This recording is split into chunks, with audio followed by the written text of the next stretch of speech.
Okay, first off, I want to thank you guys so much for 3K subscribers. I started taking content creation seriously around 2 years ago, and I would have never thought I'd have such support. I want to thank you guys so much. If you're new here, hi, I'm Obsidian, or Obi for short. And when I was in the 6th grade, I got my very first sketchbook, and honestly, it changed everything. I went from drawing on random pieces of printer paper I could find to creating my own lore and characters. Now, were they good character designs with crazy good backstories? The me today would definitely say no, but back then, making those characters brought me comfort and awakened the passion in me that makes me create characters today. And today, I want to take my 6th grade OCs, the ones that started it all, and completely redesign them with the skills I built up over the years, as well as revamp their lore as well. Let's get into it. This is my character, Akimoto. He's a 16 to 15-year-old guy who likes music, is funny, caring, wild, and strong, who has a dark side. Wow. These are just some of the few characteristics I thought were cool back in the day. I thought 16 was old, and having some kind of physical, dark, shape-shifting powers was peak of character design. I think some of the inspiration of this actually came from the game Elsword that I used to play a lot as a kid, where they have awakening abilities that change their appearance from time to time. Even though time has changed, I want to stay true to my original character. Of course, I want to change the lore a bit and give him more depth than just a guy who likes music, but I still want some aspects of his personality that I saw as a 6th grader to shine through. How I approach making a character design may vary, and I could make a whole video on my character design process, but in this instance, before I made a mood board or anything like that, I rewrote and added details to Akimoto's lore, including changing his name to just Aki. A character's background, including their childhood, their interests, their current situation, all contribute to the kind of person that they are, which helps a lot in the character design aspect. In Aki's case, Aki was born a werewolf, raised under the shadows of his father, a reluctant member of the Odium, a vampire gang whose hatred for werewolves ran deep. Their venom was crafted as a weapon, a poison made to kill his kind, slowly and painfully. When the gang came to claim an old debt, Aki's father offered himself, but the vampires turned on Aki instead. Bitten and poisoned, he should have died, yet something impossible happened. The venom fused with his blood, cursing him to live as a werewolf by day and a vampire by night. Now, at 19, Aki hides what he's become, while infiltrating the gang that destroyed his family. Torn between vengeance, the burden of his curse, and the faint hope that his father may still be alive. To make a long story short, I still wanted to maintain his quote-unquote dark side, so I just made his dark side into his vampire side. I think the funnest part of making and revamping his lore was that I didn't do it all the way by myself.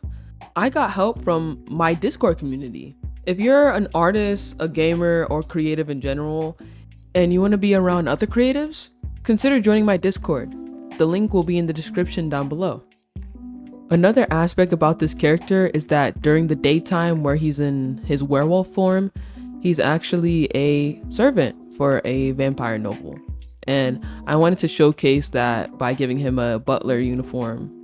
Funny enough, this is actually my 3rd attempt at his redesign because I couldn't figure out who I wanted him to be and how much of his original character that I wanted to maintain.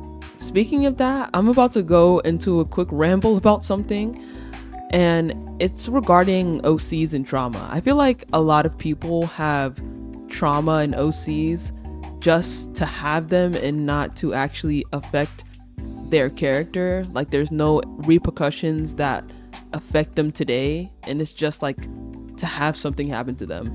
And that's one thing I wanted to avoid at all costs when making this character, because it's truly a trope that I hate.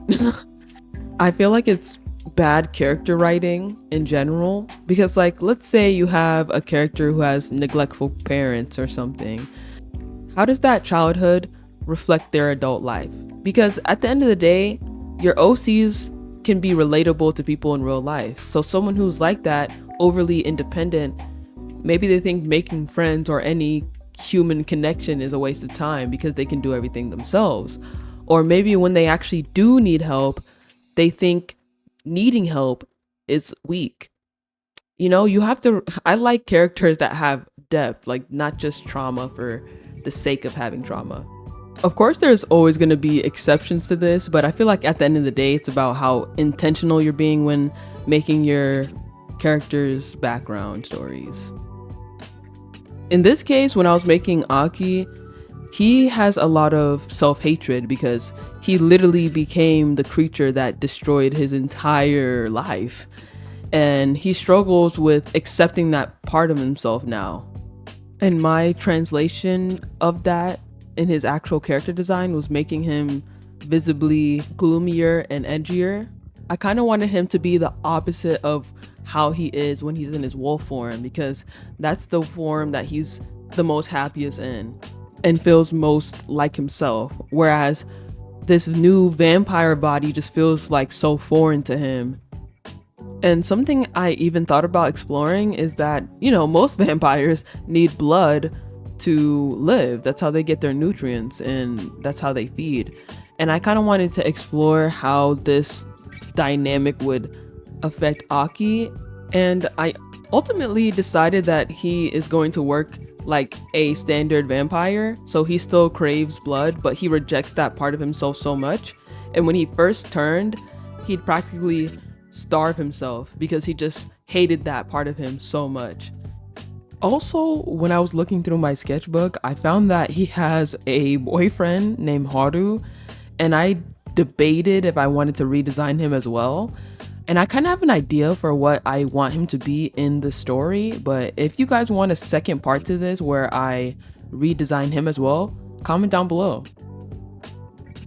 Something that I want to get better at, especially after doing this character sheet, is laying out character sheets. Like when I was looking at different references on Pinterest, they're so beautiful, just like the background and how, like where the characters are placed. And I want to get better at making collages like that eventually at some point. Another thing I want to get better at, or just start doing in general, is prop design, because shout out to Prickly Alpaca, but I recently watched a video of theirs where they made like a vampire bookcase design prop, and it was so cool. Like I was like, I would have never thought of that. Or like, I don't know, I just want to think more outside the box when designing your characters' objects or things that they're carrying that's personal to them, because it contributes to their overall design and who they are as a character. And I've recently been trying to incorporate that more in my designs for my newer OCs, because I have a webtoon on the way actually. Hopefully by next summer we can have, I'm planning on having like at least the first chapter of it out. But I feel like, at least I can only speak for myself, sometimes you put so much emphasis on their clothes and their aesthetics that you don't even really think about other things that might represent who they are as a character, including like their room or how they carry themselves or the type of things that they like. Because I feel like you can get so caught up in how they look and just the story. Sometimes you go into just how they look and then straight into the story and not their actual personality, or like their personality is so surface level. And that's why I really appreciate, especially in different types of media, when they like have like small Easter eggs about their personality or their interactions with the people around them outside of the main story, so you can get to know more about that character. I feel like that's also why I have only a small amount of OCs, because there was a point where I had a lot, and then it's just like you have so many OCs and you don't have enough like time or willpower to like thoroughly make each and every one of them a deep character. So you have favorites, and then the favorites have deep actual lore, and the rest just kind of have like a quick synopsis. And that's not bad. Like, side characters are also important. It's just, and sometimes the characters that don't have as much lore and depth are still likable. It's just that for me, I want each one of my characters to have a rich history and like a really in-depth personality, and that I think about every aspect of who they are as a person, because that's how people are in real life, you know? Like, even though you have friends and they're not the main character, everyone's the main character of their own story. So I kind of wanted to reflect that with my own OCs. Anyways, right now you can see that I'm doing his vampire design, and I wanted it to still look like him but still look like a totally different person, because that's how he feels. He feels very alien in this form.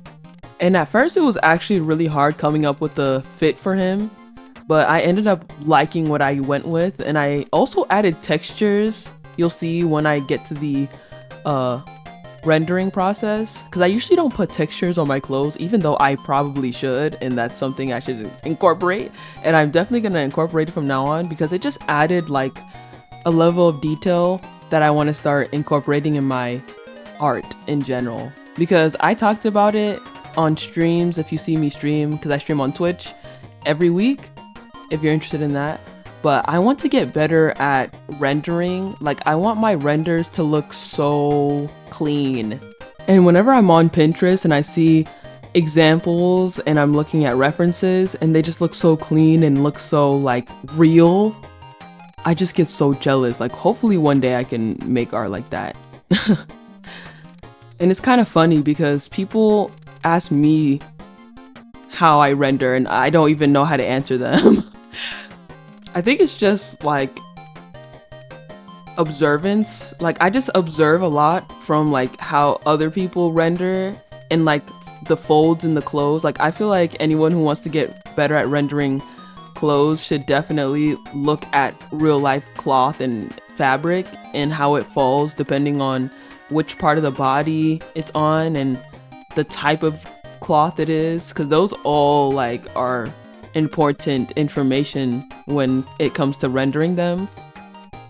And you can see here, I'm actually trying to figure it out. Like, here I sped it up, but it actually took me quite a while to figure out like where I wanted these to be. And even now I feel like I've done better renders than this, but I was still pretty happy with the overall section. And if I could go back, I probably would fix the sleeve.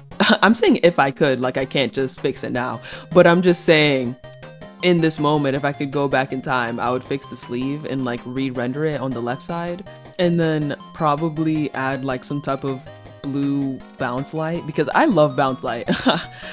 I don't know why. I mean, I do know why, but I'm in love with adding bounce light to things. I usually go for like a blue or purple because I feel like it just adds like depth. Because in real life, like if you've ever seen like those examples, especially they do this in art school, they make you like draw a ball, there's always bounce light in the shadows because light bounces off of different objects. I could go into a whole thing about color theory. I actually want to make a color theory video one day, but you guys know about reflection and refraction and all those things, and those things can be reflected in your art, and that's why I like bounce light. Oh my gosh. Anyways, I'm getting close to finishing this, as you can see, and honestly I'm really proud of this after the third attempt.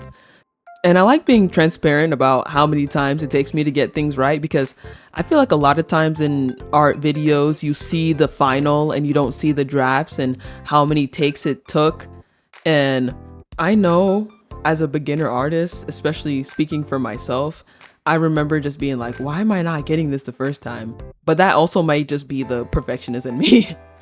But overall, I'm really proud of this. I learned a lot from doing this, and I want to do more character sheets like this. And hopefully you enjoyed my process and my yap session.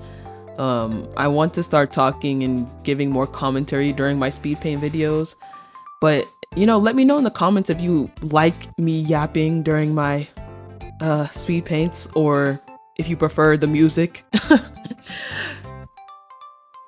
If you made it this far, I want to say thank you so much for watching this video and hearing me yap. I also go live on Twitch and YouTube now. So if you're interested in watching me draw live or chatting and watching me game, subscribe to this channel and follow me on Twitch. You'll find all the final images of this on my Twitter and socials that will also be linked below. Right now I'm adding just a few final touches and adding his name and adding a glow light because I'm obsessed with glow light.